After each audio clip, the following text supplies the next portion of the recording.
Fast forward 17, 18 years later, that 100% was my calling. If there's a job that can be virtualized, odds are you can find good talent out there if you know where to look and you know how to hire. I think there's a big misconception in the virtual game, especially when hiring VAs, virtual assistants, that you're getting cheap labor and that you're getting a task doer. Really, you need to take this approach as you're hiring someone that's a problem solver for the skill set that you're looking for. Welcome to The Growth Switch, the podcast where we explore the strategies, struggles, and breakthroughs of bold business leaders. I'm your host, Jules Fox, growth strategist and lead content creator at Artist Media.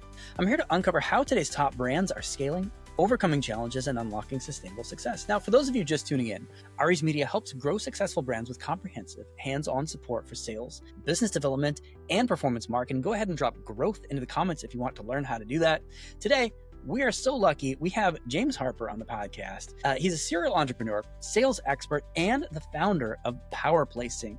And he's going to talk about how he's transforming the remote talent space by building real relationships. James, welcome to the podcast. Man, I really appreciate it. Thank you so much for having me on. Absolutely. I appreciate you being here, especially because I know your schedule is super busy. And so what I would love to start out with is your backstory. Where did you come from and how did that culminate into making you realize that sales wasn't just a job, but a calling that was going to shape everything else that you built? Yeah, absolutely. So I definitely think sales is a calling. I think that's a great way to put it. No one in third grade, when asked what you want to do growing up, raises their hand and says, I want to be in sales. So I believe people are called to it. And my story is no different. I was told at 17 years old from my stepfather that, hey, James, you should go get a sales job, probably just because I enjoyed talking to people and being a connector from very early on. I remember being very pissed off. I remember thinking like my stepdad thinks I have to go get a sales job because I can't have a real career. Yeah. Well, fast forward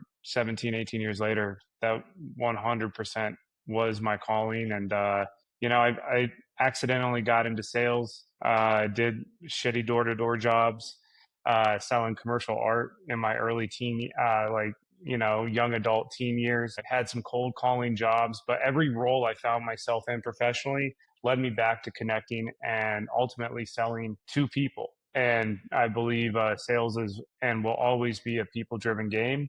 And yeah, it led me into entrepreneurship and my own businesses. Why sell something for someone when I could sell it for myself? And that led me more into personal development and leadership. So in many ways, I like to say sales saved my life. I definitely was a calling. I denied it for many years, but looking back, I'm so incredibly grateful just for sales in general. It's brought people like you and I together. In this instance, we share that commonality and now we get to know each other, and who knows what doors that opens. And ultimately sales helps people. So if you can make yourself useful and serve, you're going to sell a lot of business. It's true. And I hear a lot of people talk about sales as a dirty word, or there's some sort of taboo against sales, and I say, hey, listen, when was the last time you had a conversation with your kid and asked them to do their chores? When was the last time you asked somebody on a date? You are in sales 24/7. Like, whether or not you like sales, you're selling your ideas, you're selling yourself, you're selling what needs to happen. Everybody's in sales and everybody needs to know about it, Absolutely, man. Couldn't agree more. And not only that, you're always negotiating too. Not just negotiating the next deal, the next contract, but I negotiate with my 5 and my 8-year-old sons all day long. I have to negotiate with my wife, and, true negotiation and true sales it's a win-win scenario. And if you can create win-win scenarios, you can probably do really well in a sales role. Yeah, absolutely. And it's, I think especially being married, right? It's all about creating win-wins. You cannot a win-lose. If it's a lose for one of the people, it's just going to be a lose for both of the people, and so you always want to create those win-wins. I think that really does actually help you professionally to get in there and get those win-wins, be like, okay, how are we going to win and how are you going to win? Because that's how we both win together. Absolutely, man. That's how good business is done. Think about like customer lifetime value. You think about good partnerships and just good relationships you have in your own network. It has to be a win-win. Now, that doesn't mean that there's not compromise, but when a compromise happens in a sales scenario, both sides are compromising on something, whether that's price, maybe it's timeline, maybe it's transition. Win-win needs to be the goal. And if you can agree on a compromise, you're going to get there. Yeah. Yep, absolutely. Now, you have deep experience. You've exited two bootstrap companies. You're now leading a fast growing virtual recruiting firm. So, what's one of these mistakes that you see founders making over and over and over when they're trying to scale their company with remote talent? Well, I think that's a really good question. I think the biggest mistake that comes to mind just right off the cuff here is founders believing that they have to do it all.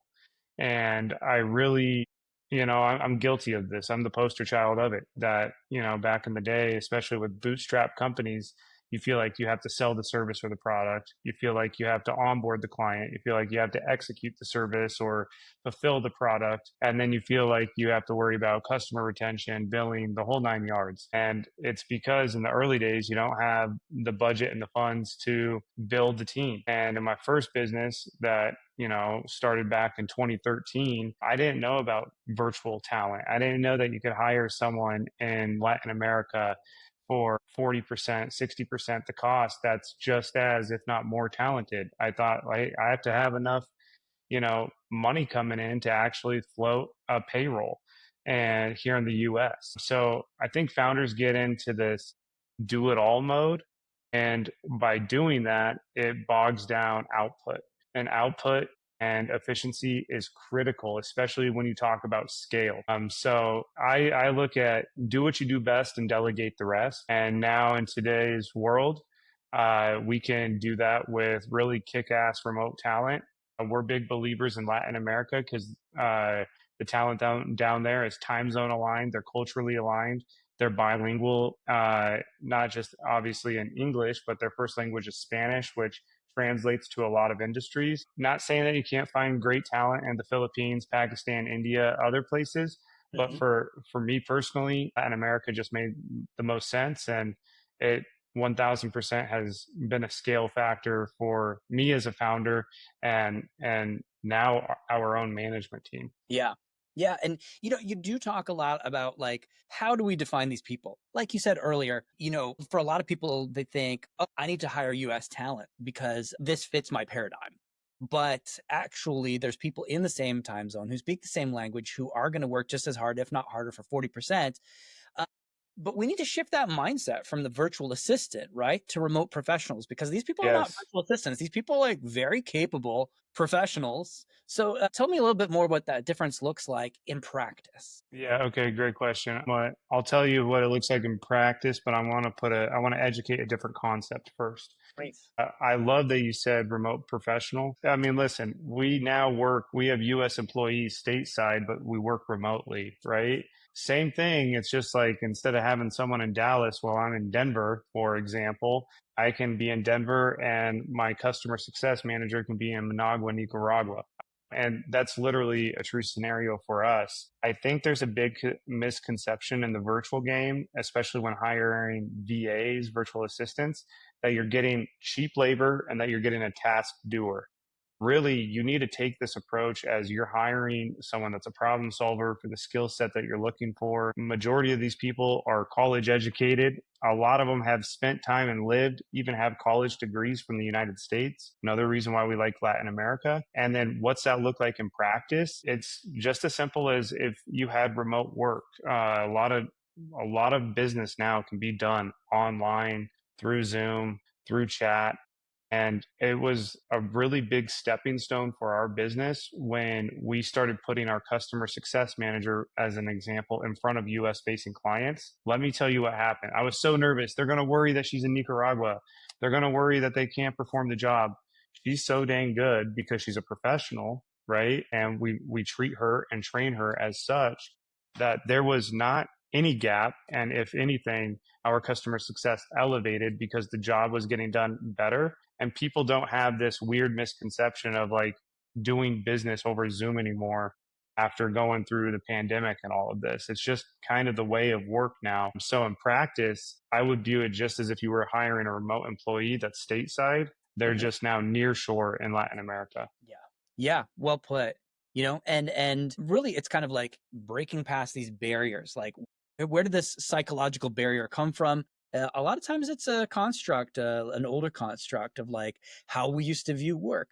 And exactly like you said, I mean, COVID was a nice wake up call. Like, could we do this remotely? And everybody showed for many of these jobs, not only can we do it remotely, but we can often do it better and find even better qualified fits for the Yep. job because otherwise they would simply not be able to come into the office. Absolutely. And listen, the math has to math as well. I always say that. So is there a cost savings? Absolutely. I mean, we primarily our team's 90% in Nicaragua. One cord, as they call it down there, their currency, Cordoba, is I mean, $1 is 36 cords in Nicaragua. Now that doesn't mean that you pay them cheaply and you treat them poorly, but there is a huge cost savings where you can actually change someone's life financially down there and pay them well within where they live. And also realize, hey, I'm paying someone $30,000 a year, which is an amazing salary for someone in Managua, Nicaragua, which would cost me $80,000 here. So, Right. I mean, the math does math, but then you have to provide true leadership, true professional growth, and true training to retain that person, just as if you were going to hire someone here. Yeah, absolutely. So let's get a little bit more specific about who these people are and what roles they're filling because I think that, especially for our viewers and listeners, they may not know the breadth and depth of what roles we're talking about. Yeah.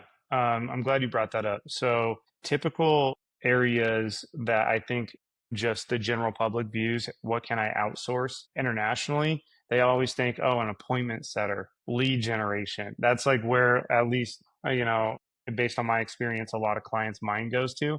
You Mhm. can do appointment setting, lead generation, you can outsource that. That to me, though, is not the beauty of remote talent. We have people currently working as project managers within tech companies.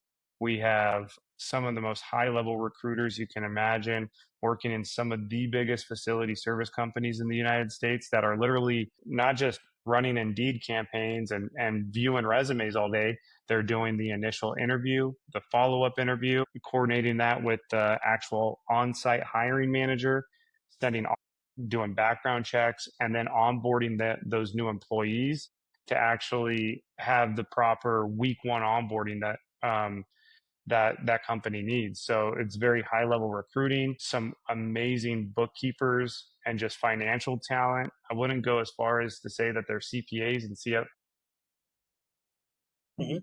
but just great bookkeeping ability. And then honestly, I mean, we even have currently people that read like construction blueprints and can bid quotes, and really have an architectural background that you can place. We have full on property management companies that have now virtualized their property management, vendor management, lease management, tenant management. And then, of course, you have your typical, I think, what people look at in terms of VA roles, marketing specialists, customer service, sales, all of those. But if there's a job that can be virtualized, odds are you can find good talent out there if you know where to look and you know how to hire. Yeah.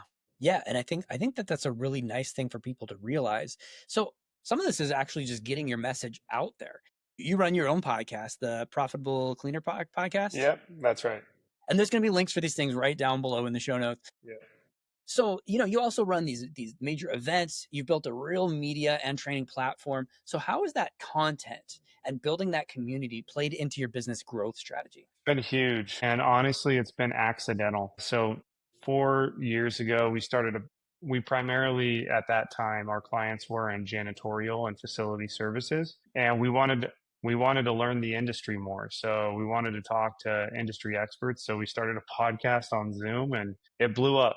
It blew up to be the number one facility services podcast. But although we're called the Profitable Cleaner, we really just talk leadership, development, relationships, and business, just like any other great podcast like this one. It just so happens that our primary audience initially was in facility services.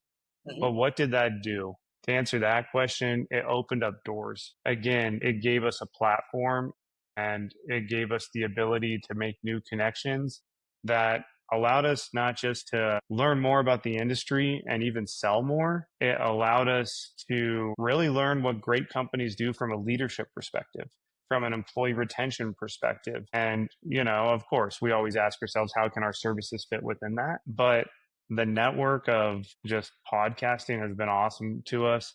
And that led us to an in-person event. Everyone wanted to get all of our guests into the same room. If anyone listening runs an event, they know how strenuous that can be, but how fulfilling it can be once you see a community come together. So at the end of the day, we're just connectors. That's kind of always been my story. And we're doing the same thing now, man. We're just connecting great people and watching business happen from it. Yeah. So you've got a lot of great strategies in place. You've seen these things play out. You've seen them connect people. You've done well there. What are your goals over the next 12 months to continue that momentum? Great question. And it's probably not a sexy answer, but it's just be consistent, embrace the work. I think that's often overlooked. We put, as entrepreneurs and founders, we put a lot of strategies in place. We have a lot of big ambition and big goals. One thing where I've failed in the past is the shiny object syndrome. Hey, this sounds fun. This sounds like an opportunity. Let's go chase it. And then next thing you know, you're chasing 10 different things. So it's really consolidating focus, being consistent on the top priorities, obviously taking care of our team at Power Placing, servicing our clients the best at Power Placing, and then also just continually providing hopefully a new perspective and education through our podcast and our platforms, but just being consistent with what we're currently doing, embracing that work and viewing it as a journey and not a destination. Yeah. Yeah, smart. So, we have a pretty strange market that we're going through right now. I mean, ups, downs, roller coaster. It's been bizarre. Like, obviously, we're doing fantastic right now, mid-July. 24 and 2025 have been strange. So, if you could fix the glitch, if you could get more of the right people to interact with you, what's like the one thing holding back your company growth that you would fix that glitch? Wonderful question. Really wonderful question. If I could fix the glitch, it would actually be just educating the masses on what remote talent can actually do for their company and what that actually looks like versus just using the term VA and virtual assistant, all of that. Because I know with education, action follows once people are properly educated. The biggest thing that holds our company back is we compete with just people not realizing the type of job roles that can actually be virtualized within their business. So I know that if we could educate more people, and thanks to people like you giving us a platform here today, hopefully we can do that little by little. And then also putting a face to the digital world. I want all of our remote talent. Listen, they're part of your company. They're part of your growth plan. They're part of your virtual Christmas party, treating them like professionals and putting a face to the name, which is why we go down to Latin America every single year. We provide mastermind training. And I think remote culture, when done right, can be really special. And I just don't think companies realize that that can be achieved. So if I could fix the glitch, it would just be educating the masses. So thanks for giving me a platform today. Yeah. Oh gosh, I'm happy to have you on the podcast. So how can people best connect with you? What platforms would you like for them to find you on and connect with you? Which caveat, again, all those links are going to be right below in the show notes. But how can they best find you? Yeah, best way to find me personally, just James Harper on LinkedIn. I mean, if you want to connect with me personally, I'm the one that manages my DMs and inbox. And like I said, I'm a connector, so I like people. If you're interested in power placing or kind of what virtual talent could do for you, we actually have a directory of over 300 vetted professionals right now in Latin America in various job roles where you can view backgrounds on them, hear voice recordings. Everyone's like, how's their English? It's like, fine. And then so you can kind of get a sense of what and how we work. And that's just powerplacing.com. And then if you're interested in leadership content, the profitable cleaner, we're actually not a cleaning podcast, although that's how we're branded, which is probably a miss on our part, but here we are. And so, but yeah, if you guys want to connect with me on LinkedIn, you'll find everything that we do there, and happy to serve where I can. Yeah. Awesome. James, thank you so much for your time and expertise. I really appreciate having you on the podcast.